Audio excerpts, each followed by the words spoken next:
ಮೊದಲೇ ಸುಮ ಪರೀಕ್ಷೆನಾಗ ಪಾಸಾಗಿ ಸವಾಲ್ನಾಗ ಗೆದ್ದವಳೆ. ಇನ್ನೇನಾದ್ರೂ ಕೆಲಸನೂ ಸಿಕ್ಬಿಟ್ರೆ ಆಟೆ. ಹಂಗಾಗ್ಬಾರ್ದು.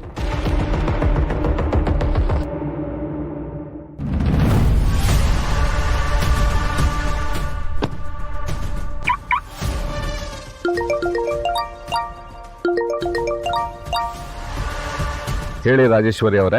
ಸಾಹೇಬ್ರೆ, ಅದೇ ಆ ಪುಟ್ಟಕ್ಕನ ಕೊನೆ ಮಗಳು ನಿಮ್ಮ ಮಗನಿಂದ ಬಿದ್ದವಳಲ್ಲ, ಅವಳು ಇವತ್ತು ಅದ್ಯಾವುದೋ ಮಾರ್ಕೋ ಅದ್ಯಾವುದೋ ಕಂಪ್ನಿಗೆ ಕೆಲ್ಸಕ್ಕೆ ಸೇರ್ಕೊಳಕ್ಕೆ ಹೋಯ್ತಾವಳಂತೆ. ಹೆಂಗಾದ್ರೂ ಮಾಡಿ ಅವಳು ಖಾಲಿ ಕೈಯಾಗಿ ಬರಂಗ್ ಮಾಡಿ ಸಾಹೇಬ್ರೆ. ಅವಳು ಪಾಸ್ ಆಗಿರೋ ವಿಷಯ ನನಗೂ ಗೊತ್ತಾಯ್ತು. ಮೆರಿಟ್ ಇರೋದ್ರಿಂದ ಕೆಲಸ ಸಿಗದೆ ಇರೋ ಹಾಗೆ ಮಾಡೋದು ಸ್ವಲ್ಪ ಕಷ್ಟನೇ. ಅವಳಿಗೆ ಏನಾದರೂ ಕೆಲಸ ಸಿಕ್ಬಿಟ್ರೆ ನಂಗೆ ಸಾನೇ ಕಷ್ಟ ಆಯ್ತದೆ. ಆಮ್ಯಾಕೆ ನಿಮಗೂ ಕಷ್ಟ ಆಯ್ತದೆ.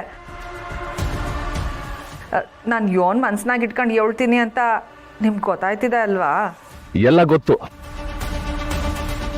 ನೋಡೋಣ, ಸಿಗದೆ ಇರೋ ಥರ ಟ್ರೈ ಮಾಡ್ತೀನಿ. ಆದರೆ ಸಿಕ್ಕಿದ್ರೆ ನಮ್ಮ ಬ್ಯಾಡ್ ಲಕ್. ನೀವು ಮನ್ಸು ಮಾಡಿದ್ರೆ ಎಲ್ಲ ಆಯ್ತದೆ ಸಾಹೇಬ್ರೆ. ಆಮ್ಯಾಕೆ ಇನ್ನೊಂದು ವಿಷಯ, ನಮ್ಮ ರಾಧಾ ಜೈಲ್ನಾಗವಳೆ. ಬೇಲ್ ಸಿಗೋದು ಸಾನೇ ಕಷ್ಟ ಆಯ್ತದೆ. ನೀವೊಂಚೂರು ದೊಡ್ಡ ಮನ್ಸು ಮಾಡಿ ನಮ್ಮ ರಾಧಂಗೆ ಬೇಲ್ ಸಿಗಂಗೆ ಮಾಡಿಬಿಟ್ರೆ ಸಾನೇ ಉಪಕಾರ ಆಯ್ತದೆ. ಇದು ಬಂಗಾರಮ್ಮ ಅವ್ರು ಹಾಕ್ಸಿರೋ ಕೇಸ್. ನೋಡೋಣ, ನಾನು ವೈಭವ್ ಅವ್ರ ಹತ್ರ ಮಾತಾಡ್ತೀನಿ. ಸರಿ ಸಾಹೇಬ್ರೆ, ಆಯಿತು, ಮಡಗ್ತೀನಿ.